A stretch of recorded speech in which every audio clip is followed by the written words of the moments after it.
நோய்களை பார்த்து பயப்படணும். அதாவது ரொம்ப தைரியம்னு நினச்சிட்டு நான் நோயெல்லாம் பார்த்து பயப்பட மாட்டேன் அப்படின்னு சொல்லிட்டு தான் ரொம்ப தைரியசாலின்னு நிரூபிக்கிறதுக்காக தான் அதுக்காக தான் இந்த மாதிரி நோய்களை தருகிற உணவுகளெல்லாம் சாப்பிட்றாங்க. இட்லி, பூரி, பொங்கல், தோசை இதெல்லாம் சாப்பிட்றாங்கன்னு என்ன அர்த்தம்? இவங்களுக்கு பயமே இல்லையாம், நோய்களை பற்றின பயமே இல்லையாம், இவங்க ரொம்ப தைரியசாலியாம் அப்படின்னு மக்கள் நிரூபிக்க முயல்கிறார்கள். நாங்கள் ரொம்ப தைரியசாலி, நோயை பார்த்துலாம் நாங்கள் பயப்பட மாட்டோம், பாரு இட்லி, பூரி, பொங்கல், தோசை இந்த மாதிரி உப்பு கலந்து சமைக்கப்பட்ட உணவுகள் இதெல்லாம் நாங்கள் சாப்பிட்றோன்னா நாங்கள் எவ்வளோ பெரிய தைரியசாலி பாரு, இதை சாப்பிட்டா கண்டிப்பாக நோய் வரும்னு தெரியும், பிற்காலத்தில் சுகர் வரும், அது வரும், இது வரும் அப்படின்னு தெரியும், இருந்தாலும் நாங்கள் இதை சாப்பிட்றோம் அப்படின்னா நாங்கள் எவ்வளோ தைரியசாலி பாரு அப்படின்னு சொல்லிட்டு அவங்க வீரத்தை வெளிப்படுத்துகிற ஒரு அழிவுபூர்வமான முயற்சி, அழிவை ஏற்படுத்துகிற ஒரு முயற்சி.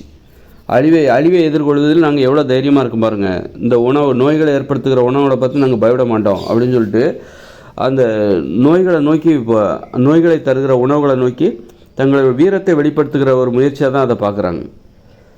பாரு, அழிவை பார்த்து நாங்கள் பயப்பட மாட்டோம், வலிகளை பார்த்து பயப்பட மாட்டோம், நோயை பார்த்துலாம் நாங்கள் பயப்பட மாட்டோம், 6 சாவு 100 சாவு, அதனால் அந்த நோய்கள் காட்டுற பூச்சாண்டிக்கெலாம் நாங்கள் பயப்பட மாட்டோம் அப்படின்னு சொல்லிட்டு நோய்களை நோக்கி போகிறாங்க, நோய்களை ஏற்றுக்கிறாங்க. நோய் என்ன தான் பண்ணும், நோயின்னு பயப்படுறாங்களே இந்த உலகம், நோய் அப்படி என்ன தான் பண்ணும் பார்த்துக்கலாம் அப்படின்னு சொல்லிட்டு நோயை நோக்கி போகிறாங்க. நோயின்னா இதான் போலுக்க, அடடா முடியலப்பா, தாங்க முடியலப்பா அப்படின்னு சொல்லிட்டு நோய் வந்த பிறகு அவஸ்தைப்படுறாங்க.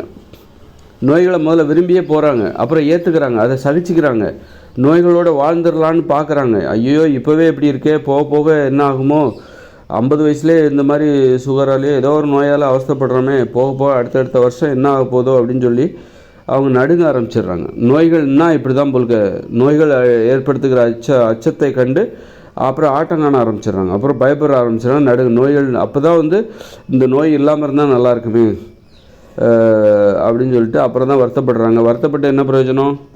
வருமுன் காக்கின்ற அந்த பண்பு இருந்திருக்க வேண்டும். நோய் வருவதற்கு முன்பே அதை தடுத்திருக்க வேண்டும். நோய் வந்த பிறகு அப்புறம் அவ்வளோதான். நோய் வந்துருச்சு அப்படின்னா என்ன அர்த்தம்? உடலோட எதிர்ப்பு சக்தியெல்லாம் போயிடுச்சு, இனிமேல் மருந்தின் மூலமாகத்தான் உங்களுடைய நோயை எதிர்க்கின்ற அந்த இதை மருந்து சாப்பிட்டு தான் அந்த நோயை கட்டுப்பாட்டுக்குள்ளே வச்சுக்க முடியும். ஏன்னா அந்த மருந்து தான் எது? உடம்புக்குள்ளே இருக்கிற மருந்து எது? நோய் எதிர்ப்பு சக்தி, அதுதான் உடம்புக்குள்ளே இருக்கிற மருந்து. இயற்கையாகவே உடம்புக்குள்ளே இருக்கிற மருந்து எது? நோய் எதிர்ப்பு சக்தி. நம்ம என்ன பண்ணுறோம்? நோயை தருகிற உணவுகளை சாப்பிட்டு 30 வருஷமாக பிறந்ததுலேருந்து சாப்பிட்டு இட்லி, பூரி, பொங்கல், தோசைன்னு உப்பு கலந்த சமைக்கப்பட்ட உணவுகளை சாப்பிட்டு கடைசியில் என்ன ஆகுது? அந்த நோய் எதிர்ப்பு சக்தி இருக்குல்ல, அது போய் சண்டை போட்டு டயர்டாகிடுது. இந்த உப்பு கலந்து சமைக்கப்பட்ட உணவுகளை சாப்பிடும்போது அது நோயை ஏற்படுத்தும். உடனே இந்த நோய் எதிர்ப்பு சக்தி போய் அதோட சண்டை போட்டு கடைசியில் அது தோத்துட்டு நோய் வந்துடும். நோய் வந்த பிறகு அப்புறம் அந்த சண்டை போடுறதுக்கு நோய் எதிர்ப்பு ஆற்றலே இருக்காது, எல்லாமே காலி ஆகிடும். அந்த உடம்புக்குள்ளே இருக்கிற இயற்கையான மருந்து அதான் நோய் எதிர்ப்பாற்றல். நோய் எதிர்ப்பாற்றல் என்பது உடம்புக்குள்ளே இருக்கிற ஒரு இயற்கையான மருந்து. அதை நம்ம என்ன பண்ணுறோம்? வீணடிச்சிடுறோம். அதை இந்த உப்பு கலந்து சமைக்கப்பட்ட உணவுகளை சாப்பிட்டு தானிய உணவுகள், மாமிச உணவுகள், மீன் உணவுகள் இதெல்லாம் சாப்பிட்டு சின்ன வயசுலேருந்து அந்த நோய் இயற்கையாகவே உடம்பில் இருக்கிற நோய் எதிர்ப்பாற்றல் அது முற்றிலும் தீர்ந்து போய் விடுகிறது. அப்போ தான் நமக்கு உங்களுக்கு சுகர் வந்துடுச்சு, உங்களுக்கு கல்லீரல் கெட்டு போச்சு, உங்களுக்கு சிறுநீரகம் செயலிழந்து போச்சு, உங்களுக்கு புற்றுநோய், ஆஸ்மா அப்படின்னு சொல்லிட்டு ஒரு மூலம் அப்படின்னு சொல்லிட்டு சொல்கிறாங்க. அதனால் இயற்கையாகவே நம்ம உடம்பில் இருக்கிற அந்த ஆற்றல் அதை நம்ம முற்றிலும் செலவழித்து விடுகிறோம், வீணடித்து விடுகிறோம். அதுதான் மருந்து. அந்த மருந்தை நம்ம அப்புறம் வெளியில் அப்புறம் அந்த மருந்து முற்றி இயற்கையாகவே உடம்பில் இருக்கிற அந்த மருந்து காலியான உடனே நம்ம என்ன பண்ணுறோம்? வெளியிலேருந்து மருந்து கொடுக்க ஆரம்பிக்கிறோம். அதை கொடுக்கறதுக்கு தான் மருந்தெல்லாம்.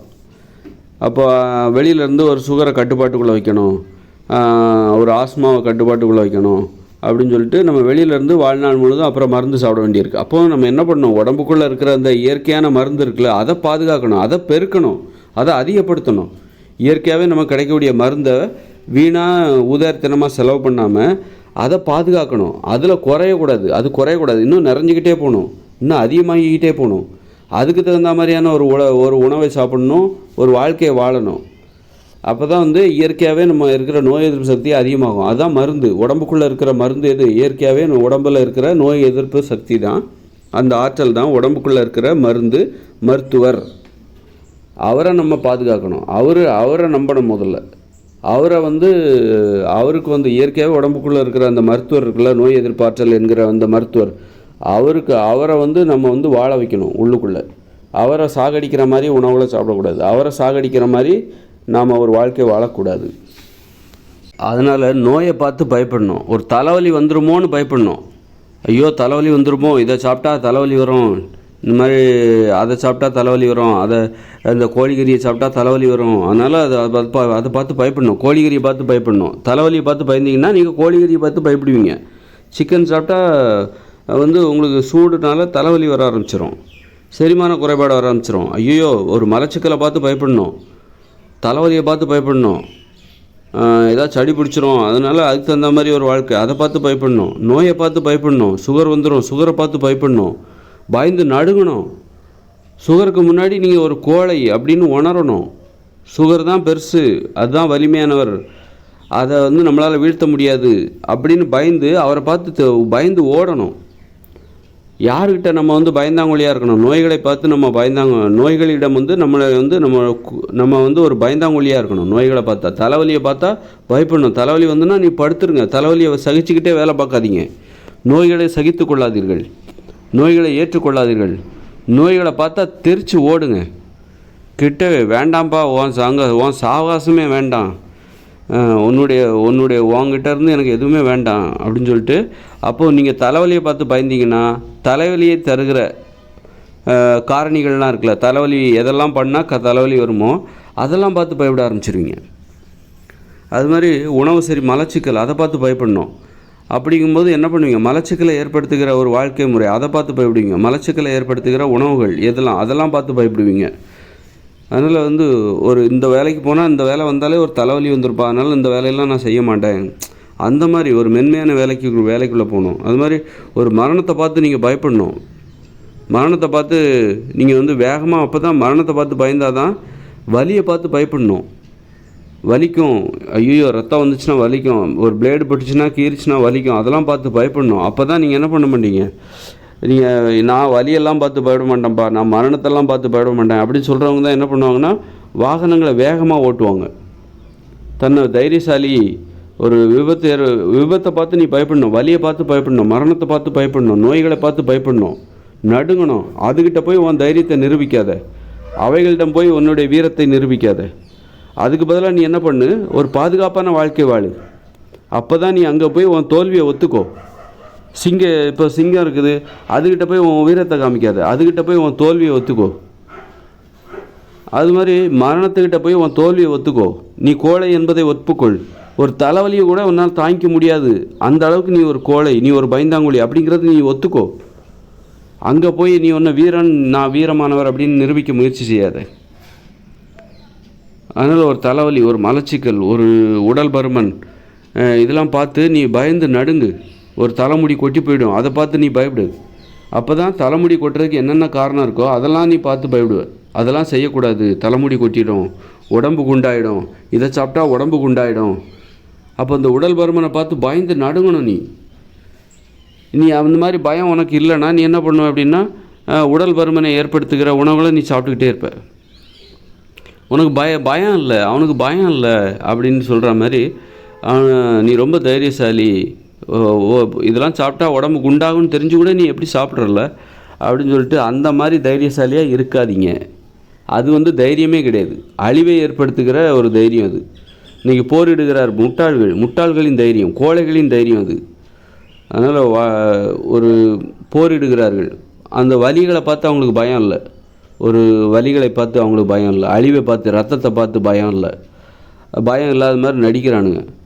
அதனால் அதை நீ ஒத்துக்கோ. உண்மையிலே வலியை பார்த்து உனக்கு பயம் இருக்குங்கிறத ஒத்துக்கோ. மரணத்தை பார்த்து உனக்கு பயந்து நீ நடுங்கோங்கிறத ஒத்துக்கோ.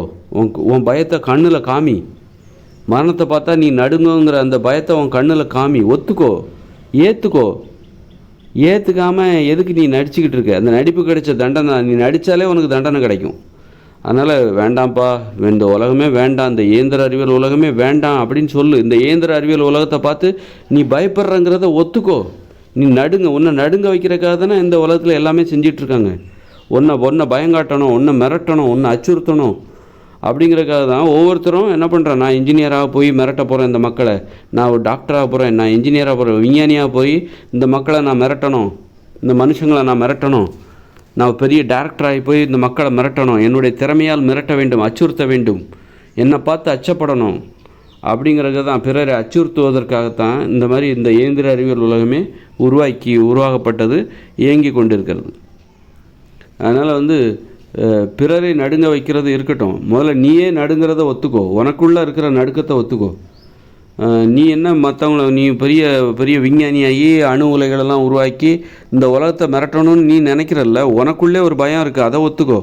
இங்கே என்னென்னா மற்றவங்கள பயமுறுத்திக்கிட்டு இருக்கான், உனக்குள்ளே ஒரு பயம் இருக்குங்கிறத ஒத்துக்கிறியா இல்லையா? உனக்குள்ளே ஒரு பயம் இருக்குல்ல, மரணத்தை பார்த்து நான் கத்தியால் எடுத்து குத்திடுவேன். ஒரு ரவுடி என்ன சொல்கிறான், நான் கத்தியை வச்சு குத்திடுவேன், வெட்டிடுவேன், கீச்சிடுவேன் அப்படிங்கிறான். உனக்குள்ளே அந்த பயம் இருக்குதுல்ல, நீ மற்றவங்கள பயமுறுத்துறியே, உனக்குள்ளே அதே பயம் உனக்குள்ளே இருக்குதுல்ல, அதையும் ஒத்துக்கோ. அப்போ நீயும் உன்னை போல் தான் மற்றவங்களும், அவங்கள போல் தான் நீயும். அவங்களும் நீ மற்றவங்கள பயமுறுத்துறதுனால அவங்ககிட்டேருந்து நீ எப்படி வேறுபட முடியும்? உனக்குள்ளே அந்த பயம் இருக்குது, அதை ஒத்துக்கோ. ஒத்துக்கிட்டால் உனக்கு பரிசு கிடைக்கும், பாதுகாப்பான வாழ்க்கை கிடைக்கும். நீ வாழ்கிற வரைக்கும் ஒரு பாதுகாப்பாக வாழ்ந்து விட்டு போகலாம். ஒரு தடவை தான் நீ பிறந்திருக்க, ஒரு தடவை தான் சாவ போகிற, ஒரு தடவை தான் பிறப்பு, ஒரு தடவை தான் இறப்பு, ஒரு முறை தான் இறப்பு. அப்படி இருக்கும் ஒரு முறை தான் வாழ்க்கை. அந்த வாழ்க்கையை ஒழுங்காக வாழு. அந்த வாழ்க்கை வாழ்வதற்கு தேவையில்லாத சிந்தனைகள், செயல்பாடுகள் எதற்கு உனக்கு?